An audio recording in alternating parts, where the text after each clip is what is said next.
Hey, what's going on, everyone? Sly here with D. D, first of all, man, you saw the new OGL documentary, the 20th documentary. You saw that, a little bit of it? Yeah. We'll talk about it at the end, man. We'll take a stab we'll take a stab at it. But first, man, let's talk about Deebo, man. Everyone today, okay, so I wasn't gonna make this video, but because I thought everyone was gonna talk about it, and everyone did talk. They talk about the jersey, right? Which I get. People are mad about the jersey, and I was upset too, man. It kind of reminded me. Do you remember when Kaepernick wore the Miami? That's exactly what I was thinking. The Miami Dolphin hat, and everyone was like crazy. That's what I was thinking about. Like, bro, like what the hell are you doing? That pissed me off. Yeah. But I was waiting for one Niner content creator to go out there and be like, bro, look at that belly, bro. Like, look how big this dude is. I swear this guy is eating. He's like me, man. He's eating these damn Lions cupcakes, out there, which are hella good, man. And obviously, I'm a bigger dude too, but I'm not a damn receiver, bro. Like, seriously, I ain't no receiver. Seeing Deebo out there, man, I swear, it looked like he's been in and out way too much. I am just like, dude, and the thing is, people are like, oh, he's getting big. That's how he was all season, dude. Yeah, dude. That's how he was all season. So I'm looking at this like, man, why did we have to like renegotiate his contract where we have him guaranteed money? We could have just voided his contract this year and it would have been over. But seeing this, dude, I'm just like, bro, like, what the hell's going to happen? He's going to be in there for another season. He's going to be dog walking it like he did last season. And there's a reason why he gets hurt all the time. Yeah. There's a reason why he doesn't run the routes crisp. It's like the dude's not in shape. He starts camp in shape, but during the season, he starts eating and eating and eating. And it's a little concerning because, you see his mom and dad, they're thick people, Yeah. They're hella thick. So it kind of rubs in the family, man. He just, I don't know, man. He just can't control himself. He has 1 year left. We could get a big fat contract or this. It looks like he doesn't want it though. It looks like he's content with that big ass contract he got with the Niners. And I don't know, seeing this, I'm just like, damn, man, you got to go out like that, Deebo. Why, Deebo? Why you got to go out like that, man? Go for it, man. It just, man, it's really rough. And like, man, it's sad for him to go out because he's one of my favorite players. And honestly, like, I was hyped up like at the beginning, like during preseason, because I was hearing all like, we never seen Deebo like this much in shape since, what was it, 2019, like that Super Bowl year. And I was like, all right. Cause I thought, the Super Bowl year, I thought that year he did like really well. That was a game right where he had like 3 touchdowns versus the Eagles. I was like, man, like we're freaking rolling. Like he was one of our best players going into that Super Bowl year. And so when everyone was like talking like, oh, he's in shape now, he's in shape. And I was really like, I'm like a fantasy football guy. So he was one of my like top 3 picks because I was believing the hype. I was like, yo, this guy is gonna fucking have only a killer year. Not only that, I knew Brandon Ayuk was going to have this type of year. I didn't think he was going to get injured, but I knew he was going to have an off year because he was being a prima donna. He didn't want to have the contract signed right away. He even said it like, oh, I made it more difficult than what it could have been. So I knew Ayuk was going to be the main vocal. I thought Ayuk would be the distraction once he got signed, and I thought Deebo was going to have that MVP caliber year. And then all of a sudden, like in the second, third game, I was like, what the heck? Because he did pretty decent in the first 2 games. I would say like the first 3 games were probably like his best. So he's have to go back and see the stats. But I remember like the first couple games, he did pretty good. And then he just went like inconsistent where he would just like, he did nothing at all. He was dropping balls. He could have run routes, couldn't get open. He was complaining about how he was being used. But the first thing I noticed was that belly. I was like, yo, like, how did this guy gain like over like 20 pounds in like a month and like 2 months? Because in summertime, he was skinny in shape. And we even saw him in like the training camps, like videos, like he was skinny, he was running routes, everybody was hyping him up. Even Grant was talking about how he was in shape. But then, like, all of a sudden, season starts, and he's, like, fat. It looked like he was pregnant. I was like, yo, guys can't get pregnant. And so I was, like, tripping out, like, yo, what the heck? Like, and then it really affected, like, his gameplay because he's one of those players, again, he can't run routes. He showed it when, that game, I forget what, the game where he kept dropping the pass. The Rams? Was the Rams game where he was calling everyone out before? Yeah, when he called everybody out, and then they're like, all right, we're going to start throwing him the ball because he was like, oh, they're just not using me correctly. Then we actually started throwing him the ball. He could even catch the ball, and then he had a 10-yard route, and he drops the ball, and he's like this, like, oh my gosh. Like, but he was playing like that like all season. But one of the things I noticed was you know how we do those screenplays and he runs like where he breaks like the tackles. Man, he wasn't even freaking doing that. He couldn't even be like our running back. Cause we had Christian McCaffrey out the whole year. All the run design plays that we had for him, he couldn't even, man, he was so slow and fat. I was like, dude, this guy can't break tackle. This guy can't run the ball. Can't even run running back. And we know for sure he can't even catch the ball. I was like done with him by fourth or fifth game of the season. I was like, yo, this guy, like, I don't remember seeing him really contributing in his last year. And for him to go out like that is like, it was just sad, man. Because again, I was believing the hype. I thought he was going to have a MVP caliber year. And just for him just to do that and shove his, like, the food down his mouth, man, I was like, oh my gosh, man. And last year I noticed it too when I was watching the QB school with JT O'Sullivan. He was calling out like, bro, look at these routes he's running. He's not even running. He's half-assing. He's half-dogging it. And you're like, he even said, he looks a little thick too. I was just like, dude, absolutely. That's what it was, man. He's just a guy that can't be disciplined, man. And even though, I'm going to say this, man.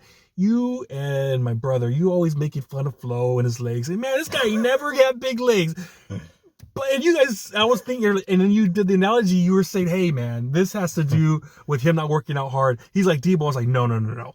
Flo actually tries to work out, dude. Debo doesn't do it, man. Debo doesn't go out and he doesn't put the work in, man. So I didn't agree with that when you were saying earlier. How dare you say that? You're comparing Flo. I compared it to Debo. Now you're comparing Flo to Moody. You're comparing him to Jake Moody, man. Man, obviously, dude. He can't kick a ball. Flo can't do a leg day. Both of them. Nah, dude. But seriously, man. Honestly, freaking that jersey that stuff pissed me off. Obviously, I got pissed off on that. However, just him just being out of shape constantly. It's not even after the season. It's like during the season, he was the same way. And I've seen all the comments from fans like, oh, Debo looks a little thick, from like other fans like, bro, he's been like this. Like, he's been like this, man. Halfway through the season. I wasn't really too mad about the jersey. I was kind of mad about the jersey, but I understand him and AJ Brown, they're boys. And like AJ Brown, he's also having controversy with the Eagles, reading the book during the game.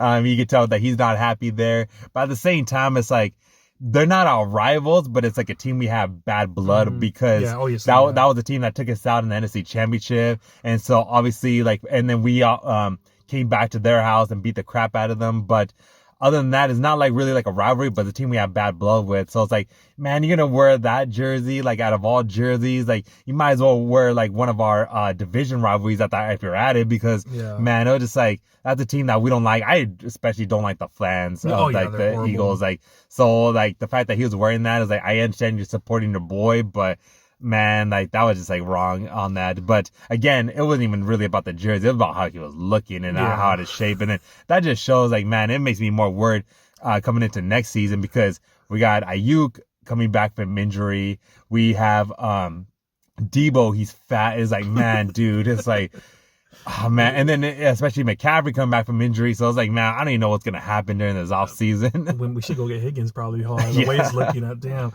But anyways, man, let's talk about the documentary real quick. Dude, we've seen so many OJ documentaries, man.